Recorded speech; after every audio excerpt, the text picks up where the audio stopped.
بسم الله الرحمن الرحيم السلام عليكم ورحمة الله وبركاته meel kastoo aad joogtaan ba Allah wadala dhamaanteen waxaynu ka wada baryaynaa inuu naga wada badbaadiyo cudurka coronavirus-ka faarisihiisa kala duwan meel kastoo dunida aan ka joognaba waa maalin talaada 9 bisha labaad ee 2021 cudurka coronavirus-ka faarisihiisa kala duwan hadday ahaan lahayd kii ka bilowday Wuhan ee dalka China iyo ka Brazil iyo kan UK iyo ka South Africa intaba waa ay jiraan oo meelo badan oo dunida ayaa laga arkay iyadoo lala tacaalayo lana eegayo in talaalada la soo saaray dhammaan faarisada ay wax ka qaban karaan iyo inay ku eg yihiin oo kaliya kii ka bilowday Wuhan bishii December 2019 UK markaynu ku bilowno waa meelaha laga heli karayo dhammaanba faarisada kala duwan ee ka jira adduunka ee cudurka coronavirus-ka dadaallo xoog leh ayay wadaan oo ah talaaladii oo si aada oo xawliga lagu wado iyo dhinaca kale iyadoo la eegayo qiimeyn lagu sameynayo iyo daraasado gooniya noocyadan cusub iyo qaabka loola tacaali karo iyo sida loola dagaalami karo haddii ay tahay talaal iyo arrimo kaleba wararkii ugu dambeeyay waxa ay sheegayaan in dad aan ka yarayn ilaa iyo 80,000 oo ruux meelo ka mid ah England la sheegay in aad iyo aad loola xiriiray si markaas ujeedku uu ahaa in laga eego nooca cusub ee la sheegay in uu ka yimid dhinaca South Africa iyo waliba nooca kale ee halkan ka bilowday waa UK bishii September 2020 ilaa iyo 147 ruux ayaa waxaa laga arkay guud ahaanba fayraska cusub ee asal ahaan ka bilowday dalkaasi South Africa iyadoo waliba la sheegay tiro aan ka badnayn ilaa 11 ruux in lala xiriiriyay dhinaca safarada xagga South Africa dad ka yimid laakiin inta kale la arkay dad aan safrin waayahan in uu ku haleelay ama uu ku dhacay marka la fiiriyo England iyo UK meelo kamid ah dhaqaatiirta iyo qolyaha caafimaadku waxay sheegeen in talaalada marka la fiiriyo qaarkood ay wax ka qaban karayaan nooca fayrasadan cusub waxaa la soo qaatay talaalka AstraZeneca iyo waliba jaamacadda Oxford oo markii hore laga dhawaajiyay inuu waxtar xoog leh uu sameyn karo iyadoo dhinaca kalena hore loo soo qaatay sharikadda lagu magacaabo Moderna ee dalka Mareykanka oo la sheegay in la eegay dad labada doos lagu talaalay iyo waliba fayrasada cusub sida markaas uu wax uga qaban karo iyo waliba shaybaarada marka lagu eegayay laakiin dhammaantood natiijo ugu dambaysa aan laga gaarin UK marka la fiiriyo ayaa wararkii ugu dambeeyay waxay sheegeen in ay suurtagal tahay in meelaha qaar looga baahdo waa UK gudaheeda haddii ay suurtagal tahay in dib loo eego oo daraasad la sameeyo iyo tijaabooyin dad kala duwan oo kala da'a iyo fayrasyada cusub iyo noocooda si markaas haddii loo baahdo oo codsi la soo saaro ay dhici karto ilaa sanadkan gudihiisa in nooc kale oo talaala markaas qaybtan loo helo laakiin wararkii ugu dambeeyay waxay sheegayaan inay suurtagal tahay in talaaladani iminka ay yihiin kuwo waxtar leh oo aad u shaqeynaya ra'iisul wasaare Boris Johnson ra'iisul wasaaraha UK iyo xogayihiisa dhinaca caafimaadka Matt Hancock iyo waliba rag kale oo ka mid yahay ninka isagu England dhinaca caafimaadka ku xigeenka ka oo lagu magacaabo Professor Jonathan Van Tam intuba waxay aaminsan yihiin in talaaladu ay wax weyn tarayaan marka la fiiriyo kii hore ee Wuhan iyo kuwan kale ee la arkay haddii la fiiriyay talaalada guud ahaan waxaa loo maleeyaa inay yihiin kuwo markaasi wax qaban kara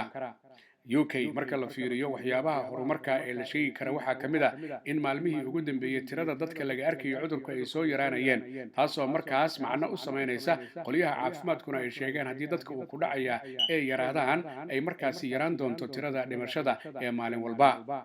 marka la fiiriyo bishii December ee la soo dhaafay dadka maalin walba laga arkayo cudurkan waxay gaareen 68,000 oo ruux laakiin iminka iyo maalmihii u dambeeyay tiradu aad bay u soo yaraatay waxaa tusaale loo soo qaadan karaa maalintii Axaddii in la arkay 15,845 ah tirada cudurka laga arkay maalintii Isniintii ee shalay marka la fiiriyo waxaa laga arkay 14,104 taasoo markaa macnaheedu uu yahay tiradu inay aad u soo degtay oo afar jabaar ay dhici karto inay u muuqato bishii December heerkii la joogay in laga soo degay xagga dhimashada UK marka la fiiriyo maalmihii ugu dambeeyay haddaan jimcihii ka soo bilowno waxaa la arkay 1,014 ruux inay dhinteen oo waliba aan la oran karin jimcihii kaliya ayay dhinteen laakiin tirooyin kale lagu soo daray maalintii Sabtidii 828 ruux ayaa lagu sheegay tirada dhimashada UK maalintii Axaddii 373 ruux ayaa lagu sheegay tirada dhimashada maalintii shalay oo Isniina guud ahaanba UK waxaa dhintay 333 taas oo markaa u fasirmaysa in tiradu ay wax badan hoos u dhacday markii ugu badneed maalin qurax inta la og yahay tan cudurku inta uu bilowday UK 1,820 ruux ayay gaartay meesha ay maanta ka tahay iyo shalay 333 ruux waxay saadaalinayaan haddii tallaalada aadka loo badiyey ay sii socdaan oo qorshuhu uu yahay bishan aynu ku jirno 15keeda 15 milyuun tallaalku inuu gaaro inay wax tari doonto oo markaa tirada uu ku dhacaya ay yaraanayso tirada dhimashaduna ay yaraanayso maalintii shalay warbixintii u dambeysay dhinaca tallaalku waxay sheegtay 10 milyan iyo 300 kun oo ruux oo reer UK inay qaateen dooskii koowaad iyadoo dad ka badan 600 kunna dooska labaad loogu daray dadka qaar waxay qabaan tallaaladu inay wax badan tarayaan dadka qaarna uma arkaan laakiin waxaa la xaqiijiyey sida qolyaha caafimaadku ay ka dhawaajinayaan in tallaalku uu muhiim yahay waxaase ka sii muhiimsan in la is ilaaliyo oo la feejignaado sankii afka la xirto la kala fogaado nadaafadda lagu dadaalo tallaalkana wakhtigeedii la sugo iyadoo loo qorsheeyey ilaa iyo 6 qaybood ama 6 kooxood oo ah sida loogu kala nugul yahay looguna kala baahi badan yahay dhinaca tallaalidda dadka 80aadka jira iyo ka weyn dadka 70aadka jira iyo ka weyn dadka 60aadka jira iyo ka weyn oo ay weheliyaan kuwa kale ee baahida gaarka qaba oo iyagu aan da'daas gaarin laakiin caafimaad ahaan ay tahay in la tallaalo waxaa meesha ku jiray dhaqaatiirtii iyo kalkaaliyaasha caafimaad ee isbitaalada ka howlgelayay iyo goobaha dadka waaweyn lagu xanaaneeyo oo iyaguna ka mid ahaa kooxaha mudnaanta gaarkaa la siiyey ninka isagoo xogayaha caafimaadka UK Matt Hancock waxa uu sheegay iyo weliba ra'iisul wasaare Boris Johnson inay dhici karto bisha May dadka kontonka ka weyn in ayaga laftoodana lagu bilaabo taasoo markaa u muuqanaysa UK inay horumar ka samaynayso xagga tallaalada qorshaha jiray waxa uu ahaa in 3 group laga iibsaday amaba laga codsaday tallaalada waa jaamacadda Oxford iyo AstraZeneca oo iyagu tallaal soo saaray Pfizer iyo BioNTech oo iyaguna tallaal soo saaray iyo sharikadda Moderna oo iyaduna tallaal soo saartay laakiin labada tallaal ee ilaa iminka UK dadka ay ku tallaalayaan iyo bilaha soo socda wuxuu u muuqdaa AstraZeneca iyo Oxford kay soo saareen iyo Pfizer iyo BioNTech laakiin Moderna waxa laga yaabaa dhowr bilood kadib inuu UK soo gaaro sharikado kale ayaa jira oo UK ay ku haminayso inay tallaalka iyadana heshiis la gasho si markaas tallaalkaas laftiisana ay dhacdo in dadka reer UK guud ahaanba lagu tallaalo marka daba la fiiriyo heerka iminka ay wax marayaan diilo xoog la ayay qabaan reer UK guud ahaanba maamulkooda sare iyo qolyahooda caafimaadku in dhibaatadu ay soo yaraanayso xagga cudurka coronavirus-ka oo ay dhici karto bisha soo socota ee March in iskuulada qaar la furo ama la wada furi karo iyadoo jawiga la eegayo iyo dhinaca kale xataa dhinaca ganacsiga inay dhici karto in ganacsi badan albaabada loo furi karo tan iyo April iyadoo la eegayo hadalba xaalku sida isu bedelaan haddii tirada soo ridashadu ay saa u sii yaraato marba marka ka dambaysa tirada dhimashaduna ay saa u sii yaraato marba marka ka dambaysa waxay keeni kartaa diilo xoog leh oo ah in guud ahaanba heerka xanibaadda ee maanta cakiran ee UK la qafiifiyo oo dalku uu noqdo mid dhaqaalihiisii dib u furfurmo iyo guud ahaanba ganacsigiisii laakiin waxaa la eegi doonaa had walba sida arrimuhu ay isu bedelaan guud ahaan UK marka la fiiriyo dadka ka dhintay maalinkuu cudurku bilowday ilaa maalinka maanta ah waxa ay gaarayaan 112,000 iyo weliba 565 dhinaca China marka aynu fiirino guud ahaanba waa wadankii asal ahaan cudurku uu ka bilowday magaalada Wuhan ayaa maalintii bishu ay ahayd 7 waxay ahayd mid baraha bulshada ee China aad looga sheekeynayay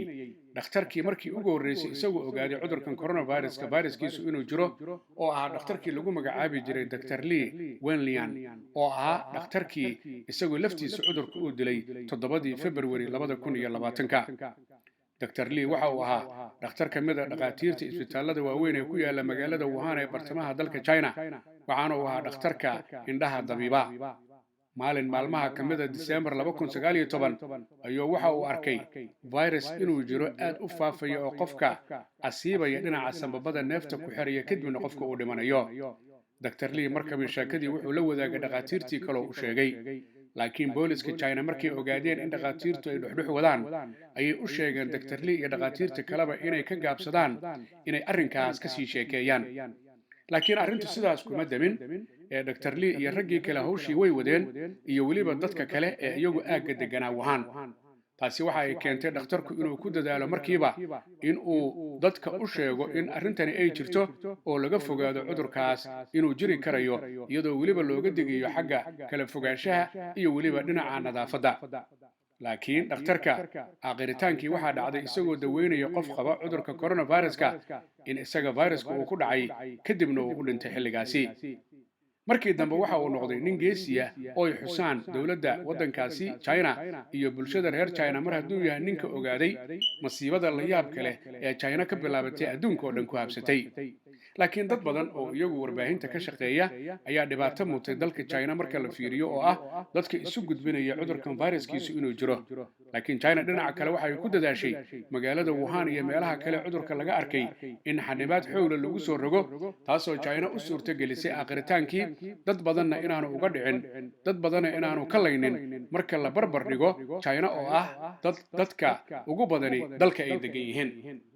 marka haddaba la fiiriyo toddobaadkii la soo dhaafay magaalada Wuhan waxaa ku sugnaa ilaa iyo 12 saynisyahanno caalami ah oo ka socday laanta Jumciyadda Quruumaha ka dhaxaysa ugu qaabilsan dhinaca caafimaadka WHO, kuwaas oo muddo 10 bilooda WHO wada hadal China ay kala gashay mar uun saynisyahanada in loo ogolaado Wuhan si ay u soo eegaan asal ahaan cudurkaani suuqa uu ka bilowday iyo xayawaanka bini'aadamka u gudbiyay iyo waraysiyo ay dadka la yeeshaan si ay xogta u soo ogaadaan. arrintaasi waxa ay keentay 12kooda in la karantiilo ilaa iyo 15 maalmood kadibna ay hawshoodii galaan.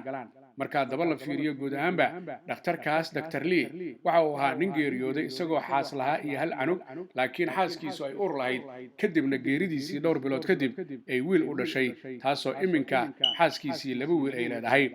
Dr. Lee waxa uu ahaa nin magac ku yeeshay guud ahaanba dunida iyo dalka China mar hadduu ahaa shakhsigii ugu horreeyay ee aqoonsaday fayraska coronaviruska ee la yaabka leh aan la arkin ee aafada adduunka badee dadka badan ka laayay. marka haddaba la fiiriyo guud ahaanba cudurka coronaviruskii saamayntuu dunida ku leeyahay waxay noqotay in malaayiin uu ku dhaco isla markaasina malaayiinina ay ka badbaadaan, malaayiin 2 milyan ka badanna ay markaas u dhintaan. waddamada ugu liita ugu daran waa waddanka Mareykanka oo dadka uu ka dilay ay kor u dhaafeen 465,000 oo ruux. dalka Brazil ayaa 2 ilaa iyo 230,000 dad ka badan ayuu ka dilay. waddanka Mexico ayaa kaalinta saddexaad dad ka badan 166,000 ayuu ka dilay. waddanka Hindiya ayaa kaalinta afraad 156,000 dad ka badan ayuu ka dilay cudurka coronavirusku. marka la fiiriyo waddanka UK ayaa kaalinta shanaad ku jira 112,665. waddanka Faransiiska ayaa kaalinta xigta oo uu ka dilay dad ka badan 79,000 oo ruux. dalka Russia ayaa ka mid ah waddanka xiga oo ilaa iyo 75,000 dad ka badan uu ka dilay.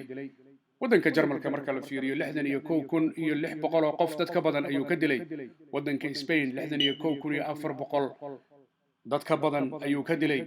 marka la fiiriyo dalka Iran ilaa iyo dad ku dhow 59,000 oo qofood ayuu ka dilay. dalka Colombia ilaa iyo 55,000 dad ka badan ayuu ka dilay. saas ayaa adduunka u taxan yahay, laakiin isku tiro lama aha, balse waddamadan 12 ay aanu sheegnay waa kuwa ugu badan xagga dhinaca soo ridashada iyo weliba dhinaca dhimashada. guud ahaan adduunyadu waxay la ciiraysaa dhibta fayrasyada kala duwan ee cudurka coronaviruska, iyadoo dhinaca kalena waddamo badan oo horumaray iyo waddamo kaleba ay tallaalkii bilaabeen, laakiin la eegayo sida xaalku uu noqdo marka ka dambaysa iyo tallaalada oo sii badanaya. laakiin waxaa loo arkaa qolyaha caafimaadka iyo saynisyahanada adduunku marka la fiiriyo in tallaalku markuu sii bataba cudurka dadka laga arkaya adduunka ay ka yaraanayaan. aakhritaankii dad badan oo adduunyada jooga ayaa waxay ku murmaan tallaalka coronavirusku inuu wacan yahay in la qaato iyo inaan la qaadan, laakiin qolyaha caafimaadka iyo saynisyahanadu ay sheegeen kana dhawaajiyaan in tallaalka la qaato dooska koowaad iyo dooska labaad si markaas looga hortago, taasoo ka dhigan dadka qaata tallaalka fuluga ama hergebkaba inuu wax u taray sidaasoo kalena uu wax u tari karo. anigoo ah Maxamed Axmed Xaaji Cagmadhige oo fariintan idiin soo gudbiya maalin walba oo Talaada iyo maalin walba oo Jimco ah, ayaa waxaan jeclahay inaad ila wadaagtaan inaan qaatay dooskii koowaad ee tallaalka 5tii bisha 2 2021 oo ahayd Jimcihii la soo dhaafay, waxaana aan qaatay tallaalka lagu farsameeyay jaamacadda Oxford ee shirkadda AstraZeneca. tallaalkaas markaan qaadanayay waxba kama duwanayn kii fulujaabka. waxaan isu diyaarinayaa biidnillaahi kariim anoo cagta xaajiya tallaalka labaad iyo toddobaadyada soo socda. dadka walaalahaya Soomaaliyeed meel kastoo ay joogaan, fursad haddii loo siiyo in la tallaalo, dadka waxba ugama duwana waa inay tallaalka qaataan, allahooda awoodda lena ay aaminaan. barnaamijkaani waxa uu yahay midaan idin soo gaarsiiyo maalin walba oo Talaada iyo maalin walba oo Jimco ah. haddii allah awoodalay uu ogolaado marka haddaba aynu fiirino fariinta waxaa fududeeya sharikadda dhinaca qaadista alaabooyinka xagga UK laga qaadayo lana keenayo xagga Soomaaliyana guud ahaanba la geynayo lagana keenayo waa sharikadda lagu magacaabo Parcel Host oo fadhigeedu yahay UK xafiiskeeda weynina uu ku yaalo bariga magaalada London 473 High Road Leyton halkaas oo uu diyaar ku yahay ganacsade Axmar Barqadle iyo weliba iyadoo halkaasi laga heli karayo oo kale DHL-ka guud ahaanba adduunyada oo dhan laysaga daabulo alaabooyinka haddaad diraysidii haddii lagu keenayo intaba ganacsade Axmed Barqadle waxaa kaloo uu bulshada u hayaa guud ahaanba taleefanada noocyada kala duwan ee kuwii ugu dambeeyay iyo cunooyinka kala duwan waxaana lagala xiriiri karaa telefoonka eber 7949512877 dadka Soomaaliyeed meel kastoo ay joogaan badhib iyo dheef waxay la wadaagaan dadweynaha dunida waxaana laga rabaa inay islaaliyaan ay feejignaadaan baryada eebada ay badiyaan nadaafadana ay ku dadaalaan inay dhageystaan awaamirta ka imanaysa maamulayaasha dalalka ay joogaan iyagoo aan iloobi in halku dhigi ahaa walaalle ha ii soo dhowaan yaana kuu soo dhowaan yaana isu soo dhowaan aan kala fogaano baryada eebba aan badinno nadaafadana aan ku dadaalno maxamed axmed xaaji cagmadhiga iyo bahda telefishinka caalamiga Universal ugu qaabilsan arrimaha ka wacyigelinta bulshada cudurka coronavirus oo idin leh annagoo kariimkeena kaashanayna kaalinteena aan ka qaadano ka hortagga coronavirus ma sha Allah